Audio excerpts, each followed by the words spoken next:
In late July 2026, the North Carolina Transportation Museum announced the biggest event they have ever held, a huge celebration of America's 250, with locomotives from practically every railroad that made a Semiquincentennial unit visiting the museum for a 3-day display event.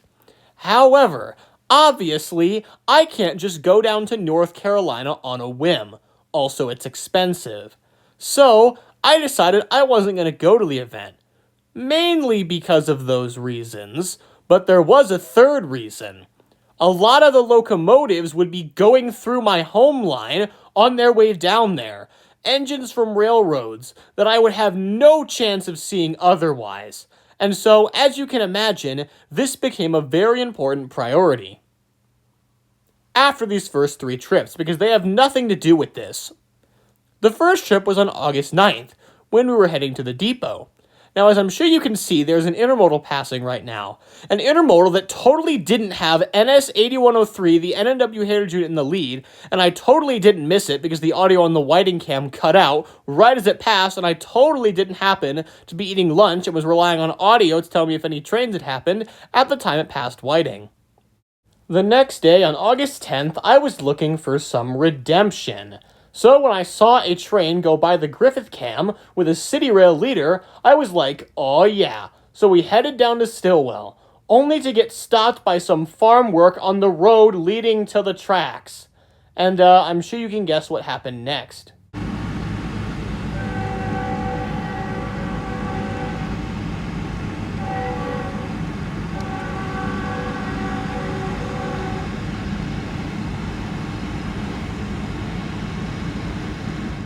Then, the next day, on August 11th, a little tiny itsy-bitsy thing happened.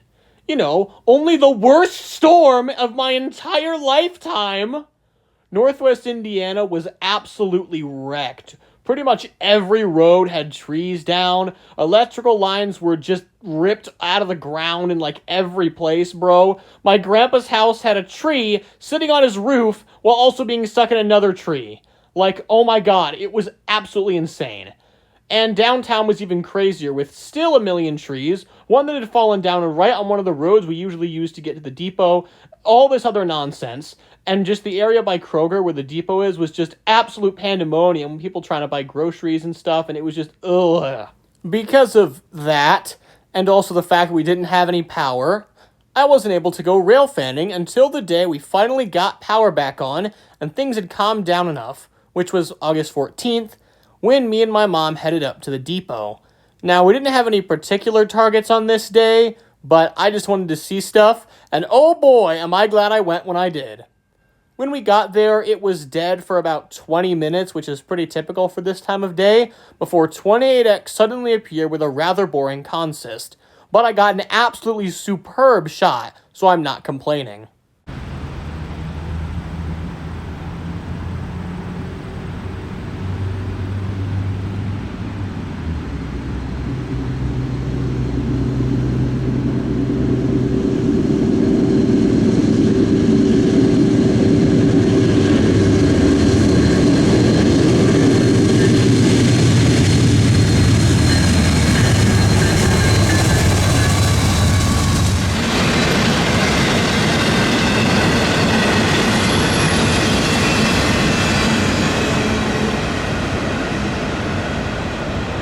Right after that, the signals in both directions changed to green at roughly the same time. I was worried that we would get blocked, and those worries were justified because we did. However, the train that got blocked was only B09, with the same consist it's had all summer, so I didn't care. Especially because the train that blocked it was NS39E, the Union Pacific Transfer. And trailing second was a UPSD60, one of the standard cab variants.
After that, we decided to stay for one more train, which did not disappoint because it had a 9800 Series -9 trailing.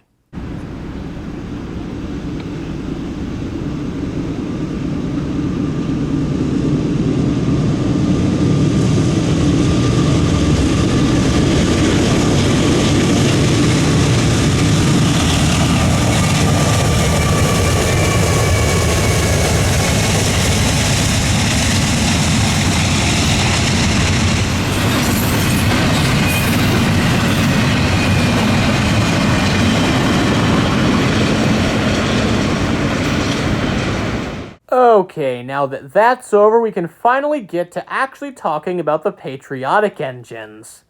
It all started on August 17th. Now this morning I woke up to a report saying that R.J. Corbin's 1776 was on the BNSF manifest that would eventually become NS-10R once it hit Chicago. All morning and into the afternoon I was just staring at heritage units, hoping for updates, and eventually I realized that it was coming into Chicago so late it would probably be a very late night or early morning run, and so I'd miss it. I was very disappointed until all of a sudden, I was just looking through my YouTube comments and saw this. Yep, NS-34J had just gone by Pine Junction with Omnitrac's 4200 trailing, one of their two America 250 units. Huge shout out to 2102 Productions for telling me about this. As soon as I saw that comment, I opened the Chesterton cam, and it wasn't long before it rolled by. And after that, we headed to the tracks in hope to catch it. We stopped at the depot for a brief bit to talk to some of the other foamers that were there before heading to the hospital spot. Once we got there, it was very dead for a while, with absolutely no signs of trains, until all of a sudden we heard gates and 27G appeared out of thin air with an ace leader.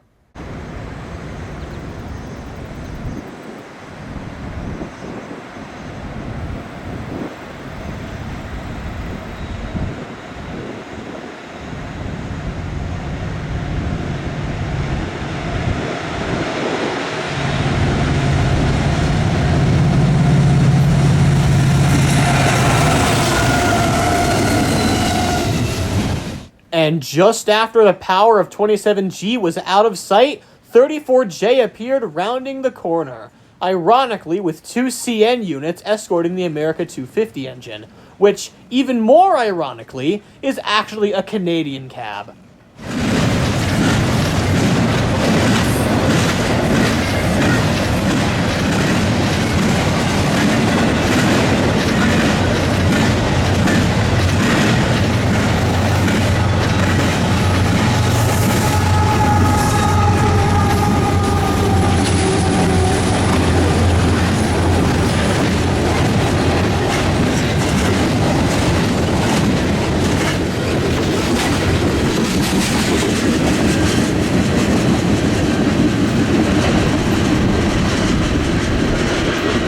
Later that same day, the R.J. Corman unit did actually arrive in Chicago.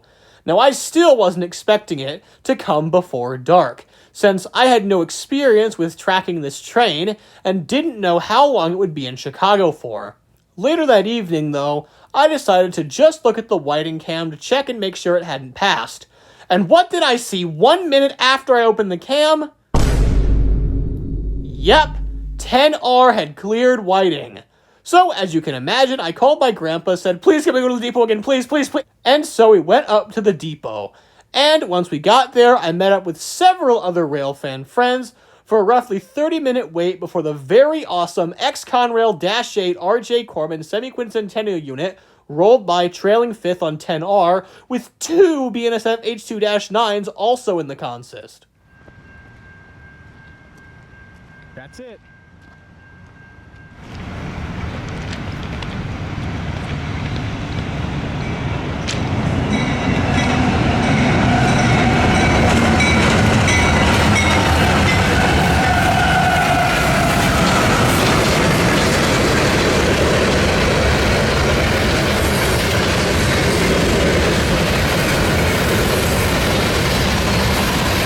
And I missed the end of train shot.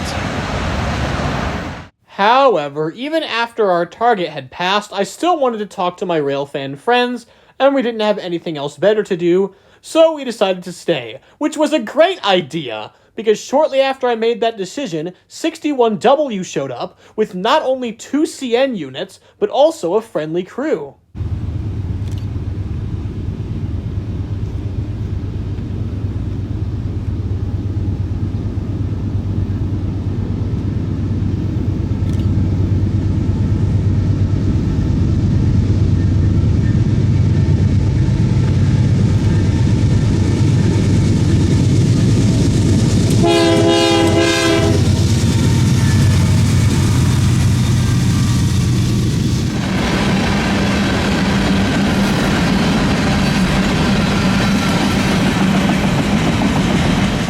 And then shortly after that, more foreign power followed on another westbound.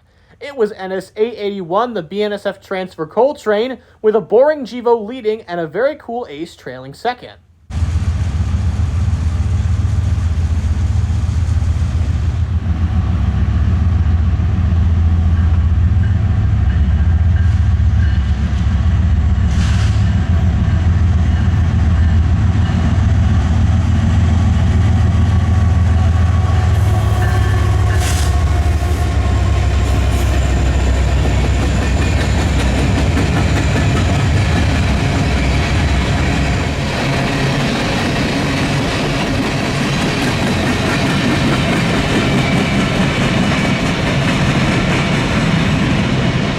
After teasing me with 4 CN units on the Chicago line the previous day, Canadian National finally decided to run their own America 250 units.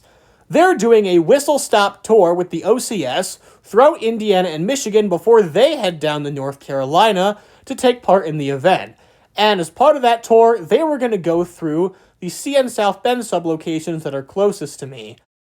On the morning of August 18th, the day after all the other America 250 shenanigans, it was time for the 2 units to come by me. When they rolled through Griffith in the early-ish morning, we made our way down to Stillwell and to our trusty crossing on County Road 400 East, aka the Evil Farm Lady crossing. Don't Railfan here. Either way, once we arrived, I quickly noticed a westbound manifest. Literally every other time I have been here, there has only been the one train, and no others showed up. So I was in absolute disbelief to see this. And it had quite a good consist too, with one of my beloved SD75 IACCs leading, if only it was 6 numbers higher. And a very rare Norfolk Southern appearance on the South Bend sub, in the form of a C6M, trailing second.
Despite the eastbound signals having been green while that manifest was passing, they turned off after it was gone.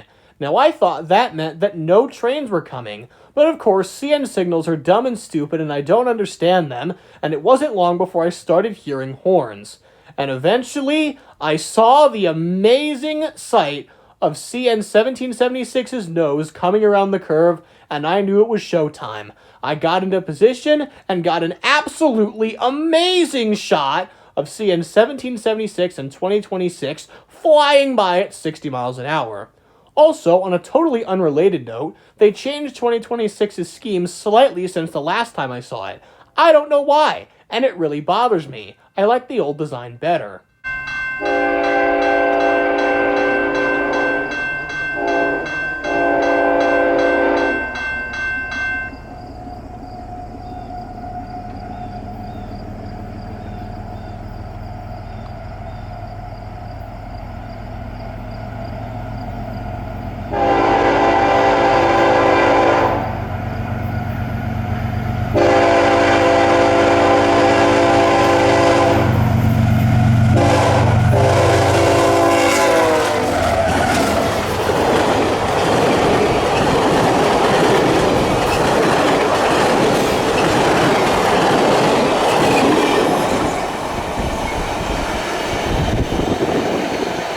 That was absolutely beautiful. One of the nicest looking trains I have ever seen.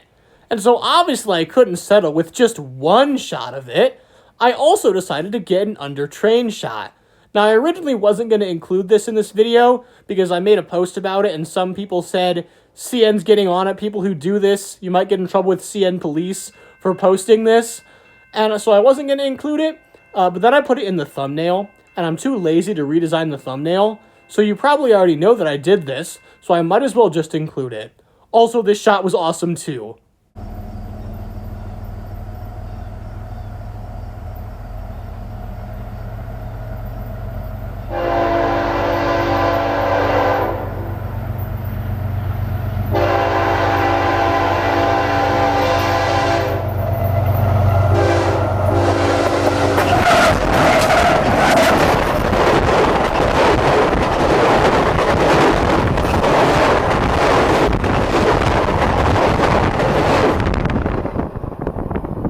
You can still just barely see them all the way down there.